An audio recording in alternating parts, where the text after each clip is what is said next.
To listen to American Scandal 1 week early and ad-free, join Wondery Plus in the Wondery app. Download the Wondery app in your Apple or Google Play mobile app store today.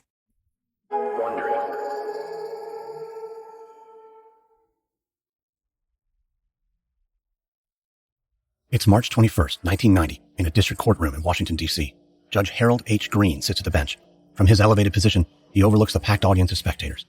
To the left of Judge Green sits a panel of 12 jurors, 5 men, 7 women.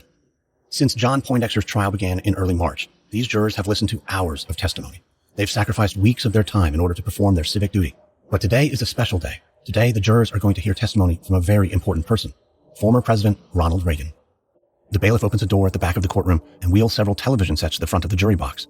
1 month earlier, Reagan gave a taped deposition in a federal courthouse in Los Angeles, California. Now, that tape will be played before the jury. Judge Green makes a brief statement. He reminds the jury that Ronald Reagan is a witness like any other, and that he should not be given special consideration. After his gentle admonishment, Judge Green nods to the bailiff. He dims the lights and presses play. The witness from whom we will hear this morning is the former President of the United States, Ronald W. Reagan. Would you call the witness?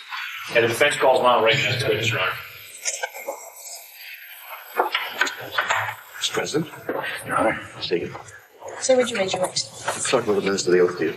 You solemnly swear the testimony you're about to give in the cause now before this court should be the truth, the whole truth, and nothing but the truth to help you. I do. Would you please state your full name and spell your last name for the record? Ronald Reagan. R-E-A-G-A-N. Excuse me. Deference for the former president is palpable as the clerk adjusts Reagan's microphone and ensures that he's comfortable. The judge expresses his appreciation for Reagan's testimony before he begins. Then Poindexter's attorney introduces himself and begins.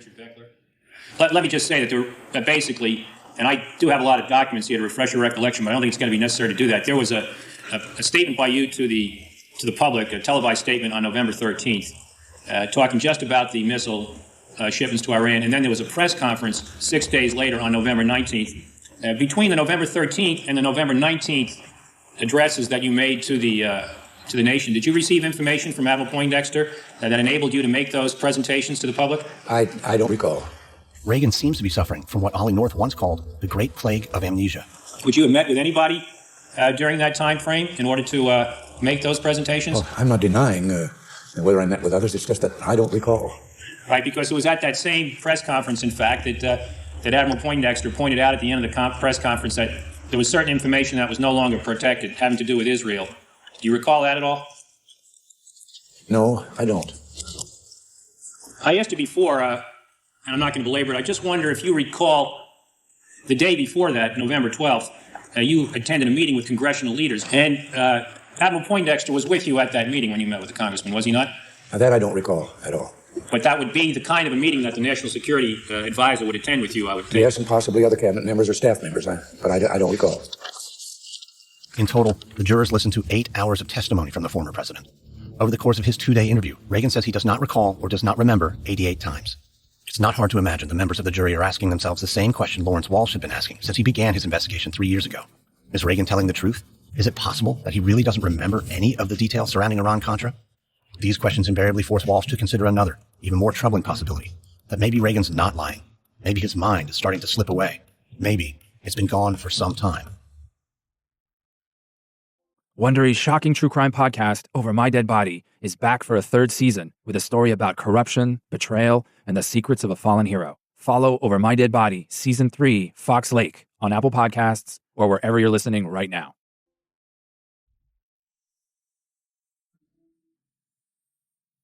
From Wondery, I'm Lindsey Graham, and this is American Scandal.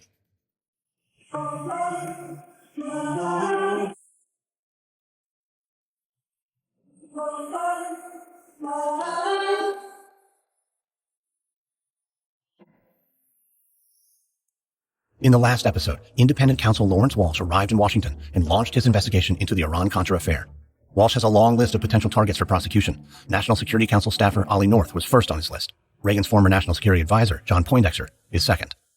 On April 7, 1990, after 6 days of deliberation, a jury finds Poindexter guilty on 5 counts of conspiracy, obstruction of justice, and lying to Congress. He's sentenced to 6 months in jail. It's a decided victory, but the feeling of triumph is short-lived. In July 1990, 3 months after Poindexter's trial, a federal court overturns Ollie North's conviction on appeal. From the beginning, Walsh was worried that Ollie North's immunized testimony before Congress would taint his investigation and anyone he brought to trial, and he was right. Then, shortly after his conviction, Poindexter files for an appeal as well, an appeal Walsh feels Poindexter will likely win for the same reasons. And he's right again. 15 months after he is found guilty, Poindexter's conviction is overturned. Walsh is facing other issues as well. As the total price tag for his investigation rapidly approaches $25 million, criticism on Capitol Hill begins to swell. Many Republicans in Congress call for the investigation to be shut down. Others attack Walsh personally, suggesting his investigation is politically motivated. Walsh is at a crossroads. Does he bend to pressure and wrap up the investigation, or does he follow the facts wherever they lead? Walsh has dedicated his life to the law. He swore an oath to uphold the Constitution. As independent counsel, he has a duty to find out the truth, and so he's not going to stop until the job is done. By February 1990, he has secured guilty pleas from 6 people in the White House, including Bud McFarlane, Ollie North, and John Poindexter. As Walsh slowly works his way up the ladder of Reagan's administration, his eyes are firmly fixed on 2 men at the top, former President Ronald Reagan and current President George H.W. Bush. This is Episode 5, The Inner Circle. It's fall 1990, 6 months after the trial of John Poindexter. Lawrence Walsh sits at his desk at a local FBI office in Oklahoma City, poring over memos and documents related to the Iran-Contra investigation. He has given up his room at the Watergate Hotel to spare the government the cost of putting him up. These days, he spends most of his time working remotely. Today, Walsh is distracted. His eyes drift over to the phone on his desk. He knows it's only a matter of time before it rings. A few weeks back, Walsh issued a grand jury subpoena for Casper Weinberger, Ronald Reagan's former Secretary of Defense. Weinberger is a private citizen now, the publisher for the illustrious Forbes magazine. For days, Weinberger has been dodging Walsh's agents. But earlier today, as he tried to exit through the service entrance behind his Manhattan office, the agents finally caught up with him and handed him a subpoena. Hello, Lawrence Walsh. Lawrence, it's Bill Rogers. I suppose you know why I'm calling. Casper Weinberger? Yeah, I'm representing his interest in this matter. Are you investigating him? We just want to talk to him, Bill. He opposed the arms sales consistently from the very beginning. We're not planning to pursue charges at this time. We just want to talk, that's all. Honestly, we could use his help. We think his notes might provide valuable insight. Mr. Weinberger already turned over his notes to the congressional committees. It's all been deposited in the Library of Congress. Yeah. Can you ask him if he has any other notes that might be relevant? Anything he hasn't turned over? Yeah, I can do that. Thank you. All right, I'll be in touch. Walsh doesn't say it on the phone, but he knows Weinberger did not turn over all of his notes. He knows this because Weinberger's old rival Secretary of State George Shultz said so. 2 months ago, a member of Walsh's team found a memo dictated to Shultz's assistant. The memo stated that Weinberger took detailed notes, but that he was never forced to cough them up. A few days after the call, Weinberger's attorney calls again. Weinberger is willing to sit down for an interview. On October 10th, 1990, in the office of the Independent Counsel in Washington, D.C., members of Walsh's staff question Weinberger. FBI agent Mike Foster transcribes the interview. Normally, verbatim notes of preliminary interviews aren't standard procedure. Witnesses are usually given a chance to refresh their memories before officially going on the record. But this time, Walsh orders his team to take detailed notes, because Walsh suspects that Casper Weinberger is not going to tell them the truth. Withholding evidence is against the law, so is making false statements to the office of the Independent Counsel. Nevertheless, Walsh gives Weinberger every chance to come clean. Before the meeting even starts, Walsh notifies Weinberger's attorney that they have evidence suggesting Weinberger did not turn over all of his notes. He even lets Weinberger read the transcript from a prior interview in which he discusses his note-taking habit. And yet, in spite of all of this, in front of Walsh's team of FBI agents and prosecutors, Weinberger says he took some notes during his first year at the Department of Defense, but quickly discontinued the practice. He says he never took notes in meetings with the president or his cabinet when the Iran arms deal was discussed. He also says that whatever notes he did take were already turned over. He insists he did not withhold anything relevant from Congress or from the Office of the Independent Counsel. It's all lies, and in less than a year, Walsh will be able to prove it. In November 1991, a member of Walsh's team digs through Weinberger's papers in the Library of Congress. He finds a trove of previously undisclosed notes that reveal the truth. Weinberger did not discontinue the practice of taking notes. He took detailed notes on an almost daily basis, and the content of his notes are explosive. The notes show Weinberger lied about his involvement in the Arms for Hostages operation. He lied to Congress about his activities, and he lied to conceal his notes, first from Congress, then from Walsh and his team at the Office of the Independent Counsel. For Walsh, the question is, why did he lie? Did Weinberger lie to protect his own public image? Maybe to protect the president? Or both? The notes show something else, too. Weinberger didn't just write about the Arms for Hostages operation.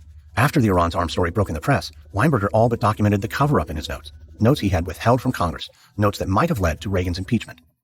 For the first time, Lawrence Walsh has a nearly complete picture of the Reagan administration's attempt to conceal their actions and protect the president.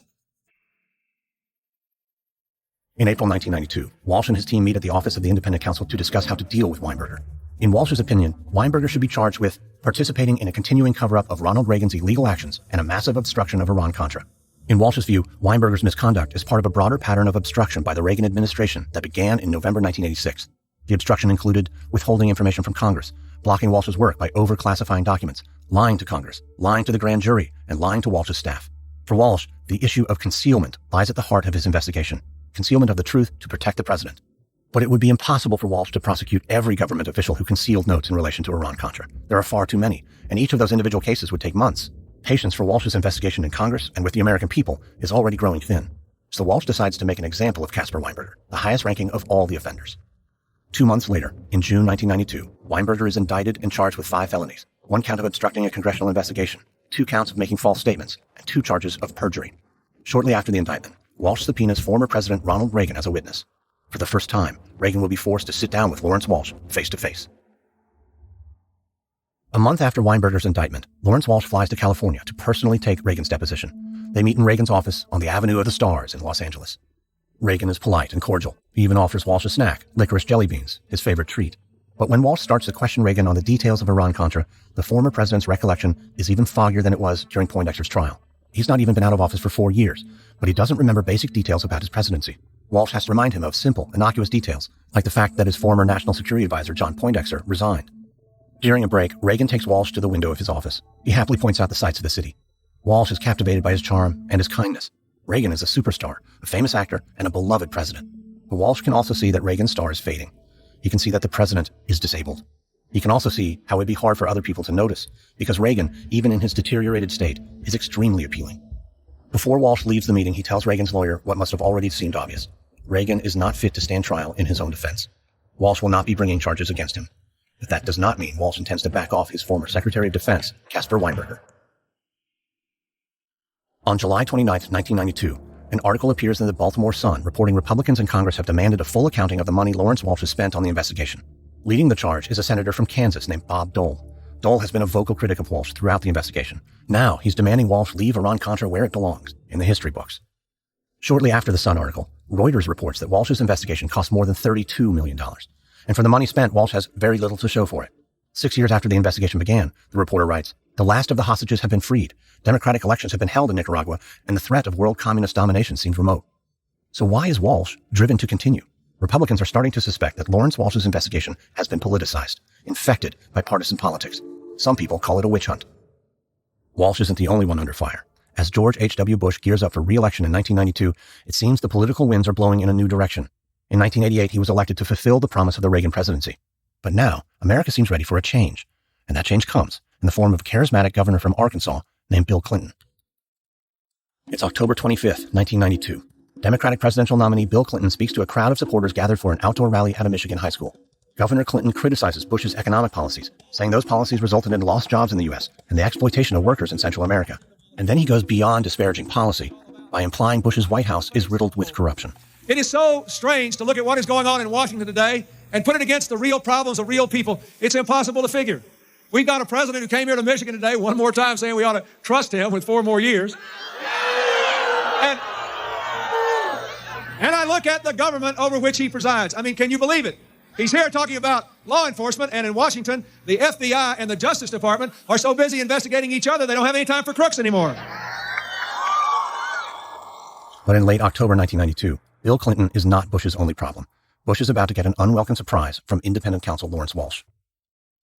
On October 30th, Lawrence Walsh arrives home after a long day at work.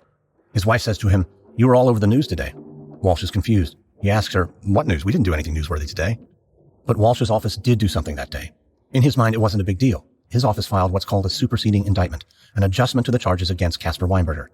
But the indictment itself is not what was newsworthy. It was what the indictment contained, information that George H.W. Bush had not been entirely truthful with the American people. Even more, it's the fact that it was filed just days before the election. Since the Iran arms deal went public, George Bush claimed he did not support the sale of arms for hostages. The superseding indictment contained information to the contrary, though. The decision to include that information was not made by Walsh. It was made by senior members of his staff. Walsh will later claim that he did not order his staff to include the Bush information in the superseding indictment. He claims that he was not aware of it. He also says it was not a politically motivated decision by him or anyone else. But Walsh does feel bad. He likes Bush, and he never meant to treat him unfairly, especially with an election just a few days away. Sitting at home on October 30th, Walsh almost picks up the phone to call President Bush and explain, but he decides against it. In the final days of the 1992 election, the Clinton campaign uses the information in the Weinberger indictment to call Bush a liar.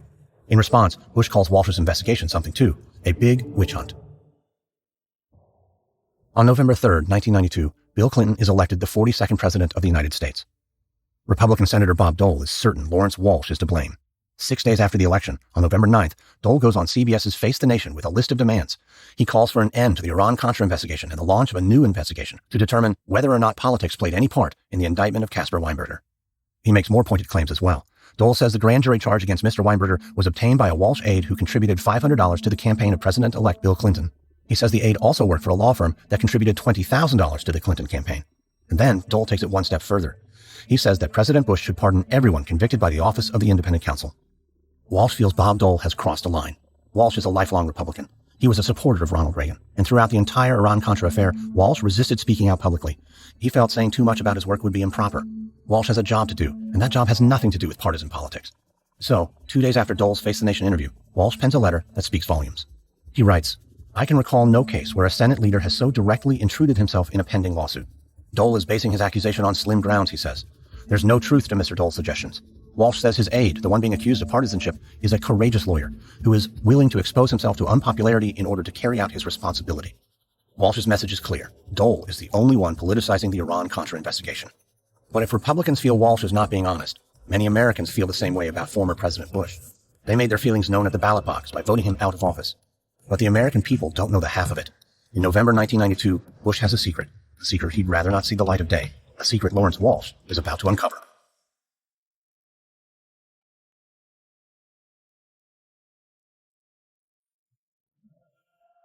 On December 11, 1992, an assistant on President Bush's staff gives Walsh and his team of lawyers incendiary information. George H.W. Bush kept a diary. He started the diary 6 years earlier in November 1986, around the same time the Iran-Contra scandal exploded.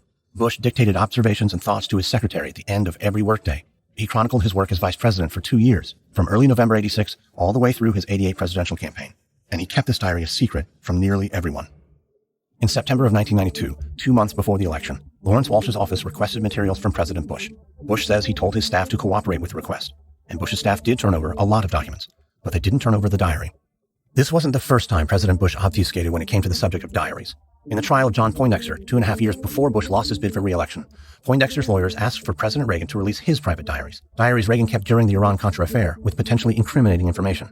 In response, Reagan quickly invoked one of the many perks of his former job, executive privilege. Poindexter's lawyers pushed back hard. They claimed Reagan knew of and approved all of Poindexter's activities. And to prove it, they wanted to look in Reagan's diaries.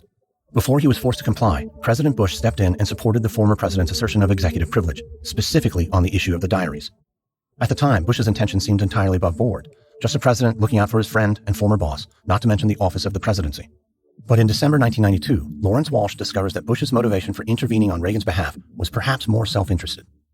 On December 11, 1992, Bush's assistant finally turns over some of Bush's diary entries, and it shows Bush knew more about the aspects of the Iran-Contra affair than he had previously let on. He knew about the arms sales to Iran, and he knew about the quid pro quo dealings with countries that pledged to support the Contras. From Walsh's perspective, the facts clearly show that Bush did not want the American people to see his diary prior to the 1992 election, and he definitely did not want his notes to make their way to the office of the independent counsel. In Walsh's mind, there's no doubt Bush withheld evidence. The question now is, will he let President Bush off the hook, or will he pursue prosecution? It's Christmas Eve, 1992, 2 weeks after Walsh receives Bush's diary and less than 2 weeks before the trial of Casper Weinberger is set to begin. Walsh attends an event at the Oklahoma City Golf and Country Club, the annual holiday breakfast of Walsh's former law firm, Crowe and Dunleavy. At the breakfast, Walsh sits next to the guest of honor, Oklahoma's Chief Justice Marian Opala. As the two men finish their coffee, Opala brings up the elephant in the room, Iran-Contra. For Lawrence Walsh, it's been a long road, and his investigation into Iran-Contra is nearly complete. The priority for Walsh in December 1992 is the prosecution of Secretary of Defense Casper Weinberger. Opala turns to Walsh. "Do you think Bush will pardon Weinberger?" "Oh, I certainly hope not. If I was a betting man, I'd bet against it." "Why's that?" "Bush has made some mistakes, but deep down, I think integrity still matters to him. I just don't see him doing this, not 10 days away from Weinberger's trial." Opala sees it another way, though. "I think you're wrong. He won't do it now. It's still too early. But I bet he'll do it the day before he leaves office." Walsh disagrees, forthright about his diary, but Walsh believes Bush is an honorable man who prides himself on his character. It seems inconceivable that Bush would abuse the powers of the presidency. After the breakfast, Walsh heads back to his house in Oklahoma City. Even on Christmas Eve day, Walsh doesn't take a break from work, and neither does his team. He has a conference call with his people at the office of the independent counsel in D.C. During the call, Walsh learns that the White House will be issuing a press release on Iran-Contra at midday, in just a few hours. Walsh's team prepares for the worst. They draft a statement and secure a venue for a press conference of their own should a quick response be required. But noon comes and goes, and there's no press release from the White House. So at 12:30, Walsh decides to do something that is unnatural for him. He stops working, and he goes on to try and enjoy the day. Just as he starts to change out of his suit, he's brought right back. Walsh's wife answers the phone and hands it to Walsh. Necktie in one hand, Walsh takes the phone in the other. A White House staffer on the other end of the line tells Walsh the news. President Bush is going to pardon Casper Weinberger. And Weinberger won't be alone. Former National Security Advisor Bud McFarlane and 4 other government officials guilty of crimes related to Iran-Contra will also be pardoned.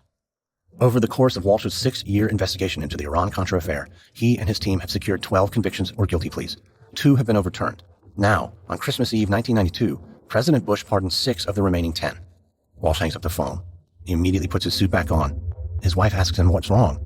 He quickly tells her the news and hurries out the house. Walsh has work to do. On December 24th at 1 p.m., Lawrence Walsh stands before a crowd of reporters in the big conference room at the Crowe and Dunleavy law firm. He is calm in voice, but angry in words.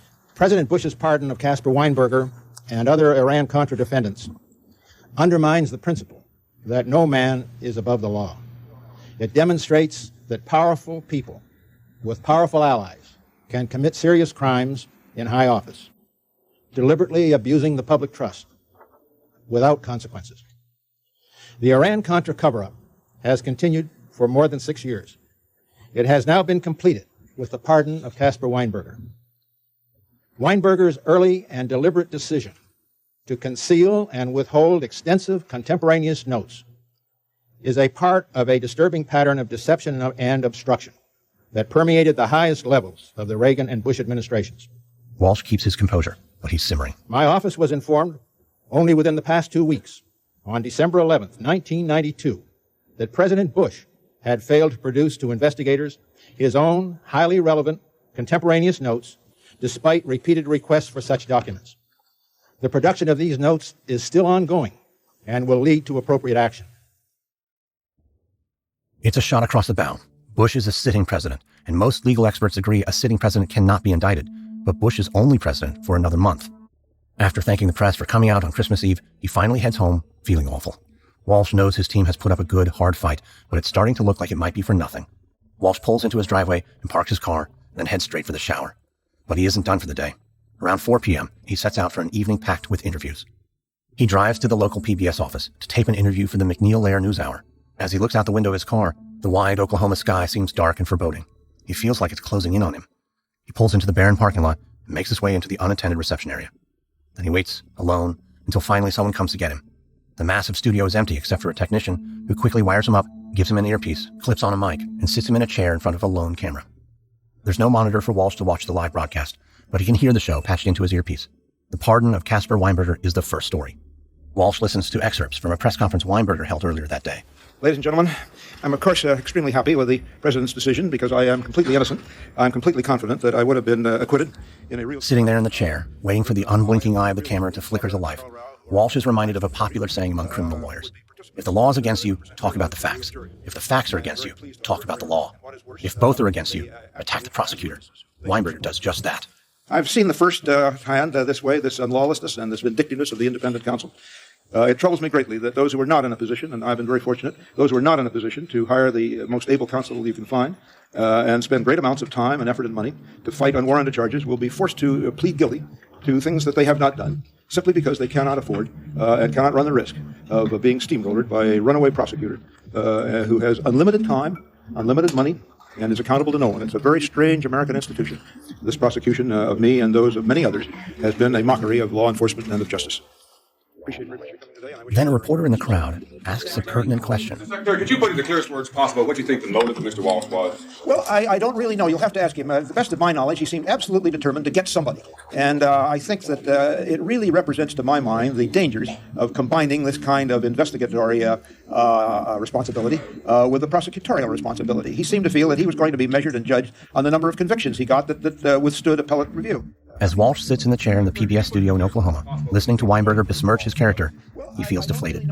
But then, Weinberger says something that lights a fire under Walsh.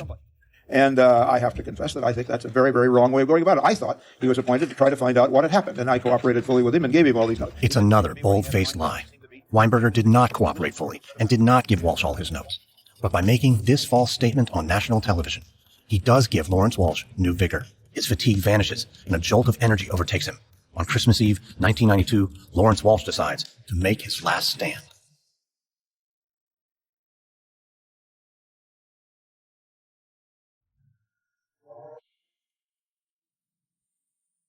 In 1992, Walsh doesn't spend Christmas Eve at home with his family. Instead, he does a slew of interviews with PBS, CNN, ABC, and a host of others. When asked by reporters if he'd like to respond to Weinberger's accusations, Walsh fires back with a shot of his own. He says that Weinberger's words show he lies as well in media interviews as he does when he testified before Congress. But Weinberger's not the central focus of Walsh's ire. That role belongs to President Bush. On the various shows throughout the evening, Walsh explains that Bush pardoned Casper Weinberger for the very crime he committed himself, withholding evidence. When interviewers ask him if Bush might be a target for prosecution, Walsh gives a straightforward response. Bush is a subject of our investigation now. When they ask if Bush pardoned Weinberger as part of a cover-up, Walsh says, it's the last card in the cover-up. He's played the final card. Finally, as Christmas Eve winds to a close, Walsh returns home. Just as he's about to make himself a snack, his phone rings. It's one of the prosecutors from his office. He has a brief message. You hurt him. Walsh wanted to hurt Bush on his mini press tour. He wanted to drive home that Bush's actions were a gross miscarriage of justice. With his duty done, Walsh finally takes off his suit, eats a few bites, and goes to bed. Lawrence Walsh and his team had formally requested Bush's diaries on 2 occasions. Once in February 1987, a few months after the investigation began, and again in June 1992. But Bush held them back until December 11th, just a few weeks after the 1992 election. In December 92 and January 93, Walsh and his team learned why Bush may have delayed handing the notes over to the investigators. The notes clearly show that Bush knew more about the Iran arms operation than he let on, but they're not incriminating. On February 4th, 1993, Walsh releases an interim report to Congress. The report lays out the evidence against Weinberger that would have been used at trial if he hadn't been pardoned by President Bush. It also paints a damning picture of Bush himself, a sitting president who abused his pardon power to cover up a scandal in which he was personally and officially involved. In the same month, Walsh negotiates with Bush's lawyers to try to get Bush to submit to a deposition, but the negotiations fall apart when Bush's lawyers ask for too many restrictions. By the end of February 1993, Walsh is out of options. Bush's diaries do not prove he broke the law, and even though Walsh can prove Bush withheld them, he's not confident he will win the case. So Walsh lets it go. In his own words, I gave up. Maybe it's a lack of evidence, or maybe Walsh feels it's time for the country to move on. Whatever the reason, just like that, he drops the investigation into former President Bush. On August 4th, 1993, Walsh files his final report with the Special Division Court of Appeals, the same office that hired him. He spends the next 6 months combating efforts by the lawyers of former members of the Reagan administration to suppress the report, including Ronald Reagan, Oliver North, and Ed Meese. On January 18th, 1994, 7 years after Walsh first came to Washington as independent counsel to the Iran-Contra investigation, the court releases his report to the public. Lawrence Walsh will later write that his time as independent counsel reminds him of Ernest Hemingway's The Old Man and the Sea, the tale of an old fisherman who struggles for days to catch a giant marlin. Finally victorious, the fisherman binds the marlin to the side of his boat and heads for shore. But when sharks attack, despite the fisherman's best efforts, they strip away every last bit of flesh of the marlin's body. When the fisherman finally reaches the shore, he collapses on the ground, exhausted and spent, and with no fish to show. Walsh says that as independent counsel, I sometimes felt like the old man. More often, I felt like the marlin. Walsh says that while some have argued that fraud, obstruction, or perjury by members of the executive should be viewed as not a crime, but merely political roughhousing or hardball, he disagrees. Dishonesty seems a poor substitute for thoughtful analysis and forthright advocacy. Otherwise, we are left to conclude that certain people, because of their proximity to the president, are above the law. Walsh's final report is damning to all involved, including former Presidents Bush and Reagan. Walsh writes that although there is no evidence that Ronald Reagan broke the law, he knowingly participated, or at least acquiesced, in covering up the truth of Iran-Contra.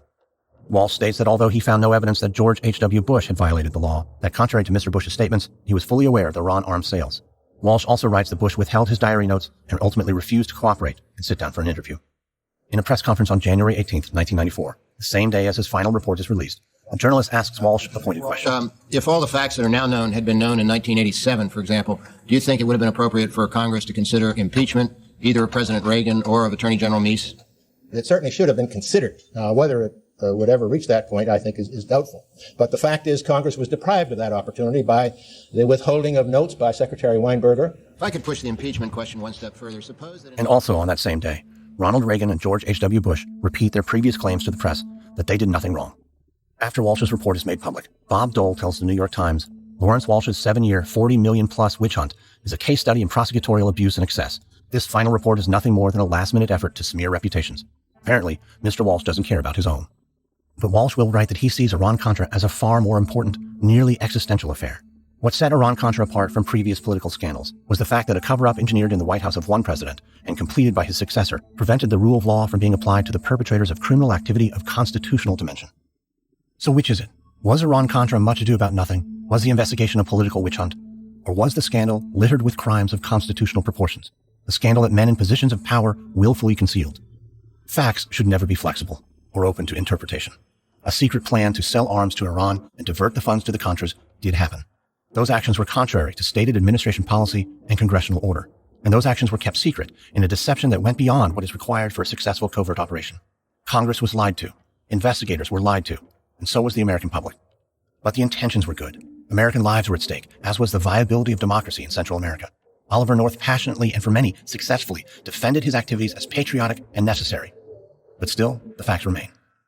In 2016, the Oxford Dictionary's word of the year was post-truth, when objective facts are less influential in shaping public opinion than appeals to emotion and personal belief. The term was coined, they believe, in a 1992 essay on the Iran-Contra affair in The Nation, written by Serbian-American playwright Steve Teich. In it, he writes about the public's discomfort around the sordid facts revealed during the Watergate scandal, saying, "We came to equate truth with bad news, and we didn't want bad news anymore, no matter how true or vital to our health as a nation. We looked to our government to protect us from the truth." He posited that these same feelings were tapped into during the Iran-Contra affair. He wrote, "President Reagan perceived correctly that the public really didn't want to know the truth, so he lied to us, but he didn't have to work hard at it." Teich concludes by saying, "We are rapidly becoming prototypes of a people that totalitarian monsters could only drool about in their dreams. All the dictators up to now have had to work hard at suppressing the truth. We, by our actions, are saying that this is no longer necessary, that we have acquired a spiritual mechanism that can denude truth of any significance. In a very fundamental way, we, as a free people, have freely decided that we want to live in some post-truth world."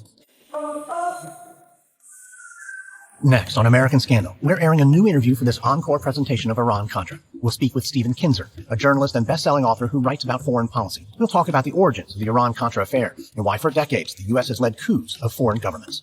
From Wondery, this is episode 5 of Iran-Contra for American Scandal.